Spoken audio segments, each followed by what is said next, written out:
Hey guys, what is up? Welcome back to another episode of Drama Juseyo. My name is Sam, and today we're going to talk about why I love historical dramas so much.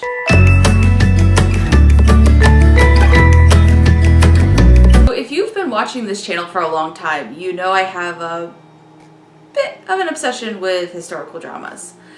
It's really hard to explain why. Well, I have a couple reasons why, but it's really hard to explain why I love historical dramas so much.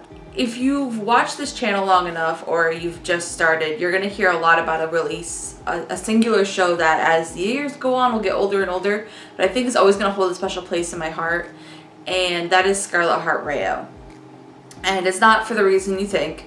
It's because when I first wanted to started watching it, I was kind of hesitant to watch this show because with historical dramas from the East, it's a lot different than historical fiction, I guess is what we call it here from the West.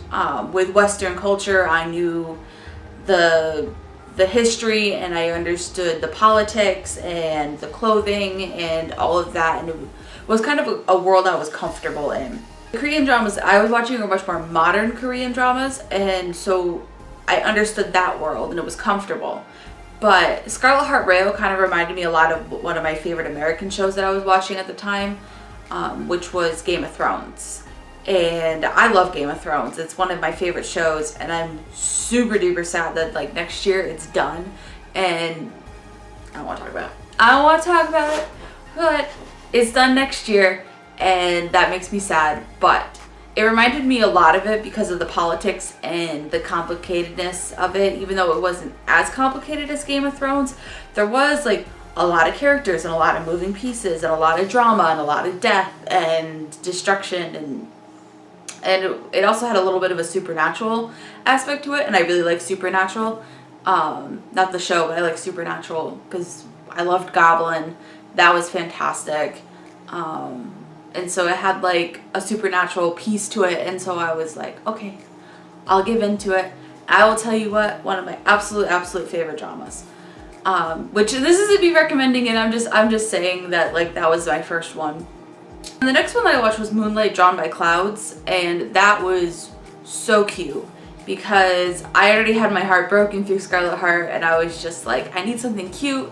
And then another historical drama came up, and I'm like, well, I really like Scarlet Heart, but this one doesn't look like everybody's gonna die, so let's go with this one.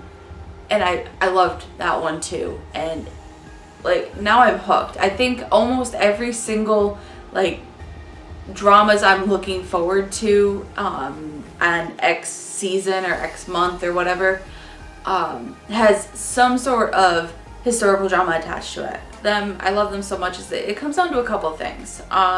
Number one, I think it's really interesting to watch, even though it's not the history of it. For a lot of historical dramas, they have a lot of historical influences, and it's really interesting to watch historical influences from a part of the world that I'm not really associated with very closely.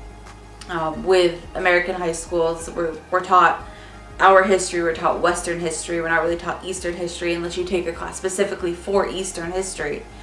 And so it's really interesting for me, because I was a history nerd in high school, to watch this like different world that was going on at the same time that our world was going on and our history was going on, and like their politics and how their kind of life works. And so I think it's really interesting. The costuming is really cool. I was kind of confused for a little bit because trying to figure out who was who, but after a while you kind of pick it out pretty quickly, and a lot of the structure stays the same.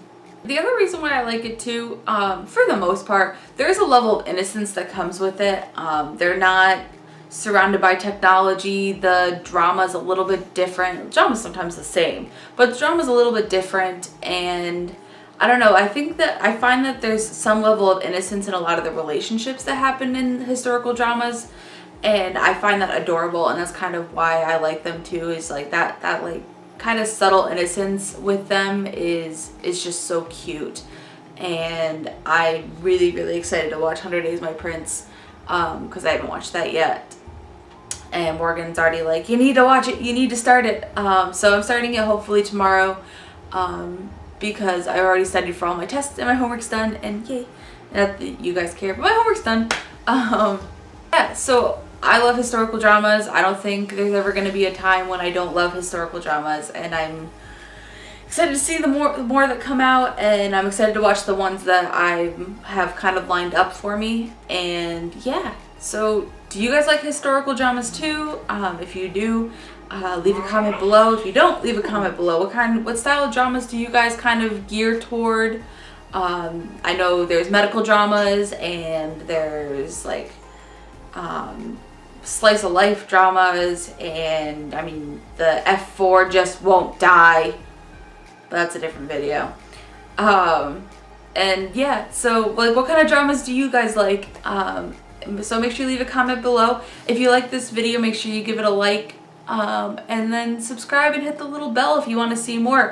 We make videos every Tuesday. So yeah, we'll see you in the next one.